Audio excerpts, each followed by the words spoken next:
Un pla que és doncs un pla de ciutat, no un pla d'un govern sinó un pla de ciutat, i que per tant ha de marcar el rumb dels propers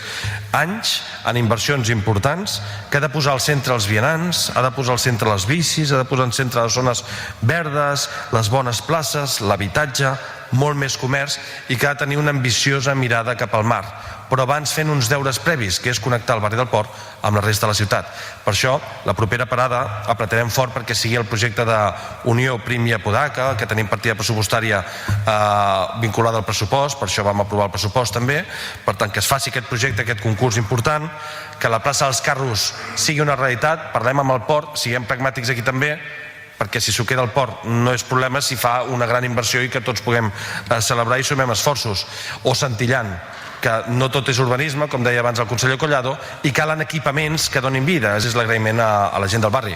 l'agraïment a l'associació de veïns del barri del Port, a la Mamen, perquè ha sigut un motor de tot això, un agraïment a la xarxa de la Marina